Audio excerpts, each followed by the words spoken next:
Установка стеллажей, монтаж выставочных конструкций, проверка звука и света. Торговый центр «Июнь» готовится встречать гостей на выставку достижений народного хозяйства «Достояние Север». Уже завтра здесь каждый сможет почувствовать себя путешественником и увидеть нашу республику, познакомиться с его отдаленными районами, а также узнать, чем живут предприятия и организации. Выставка проходит уже 4-й раз с каждым годом. Мероприятие все интереснее, а участников все больше. В этом году на одной площадке, словно регион в миниатюре, встретятся 143 предприятия. Что же интересного может увидеть здесь посетитель?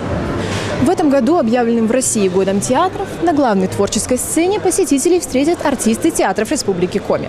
Для истинных театралов здесь приготовили мастер-классы, например, по изготовлению головного убора и нанесению грима. Сцена уже готова, артисты в пути. Муниципалитеты не похожи друг на друга. В каждом свои традиции, обычаи, достопримечательности и, конечно, предприятия. Каждому гостю завтра здесь подарят внимание и заботу, угостят национальными блюдами, а также расскажут о разных особенностях. Так, например, прилузцы угостят снеком по коми. Это такая сушеная морковь. Кайгородский район – чаем и медом. А вот Усть-Куломский район построит целый ВР-керку. Сейчас узнаем, насколько готовы к завтрашнему приему гостей. Здравствуйте. Расскажите, пожалуйста, готовы ли вы к завтрашнему приему гостей? Мы готовимся. Что завтра вы будете показывать?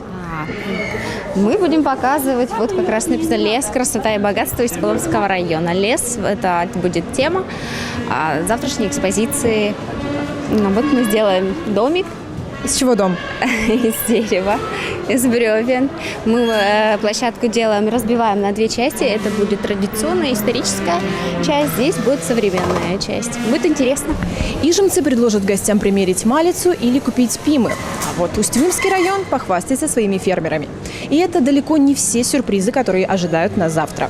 Минздрав развернет аллею здоровья. Так каждый сможет потренироваться в оказании первой помощи или пройти экспресс-диагностику. Это исследование на ВИЧ, инфекцию, сканирование кожной и подкожной клетчатки, ультразвуковое исследование щитовидной железы. В этом году на выставке появится B2B-зона. Впервые здесь будут подписаны соглашения о сотрудничестве между крупными и не очень компаниями. Не скучно будет и детям. Для них приготовили различные мастер-классы. Так, например, можно будет научиться играть на ударной установке или даже запрограммировать робота. Завтра с утра и до позднего вечера каждый сможет совершить это увлекательное путешествие по нашей республике. Передавать атмосферу настоящего праздника будет и наш телеканал. Прямая трансляция начнется ровно в 11. Не пропустите.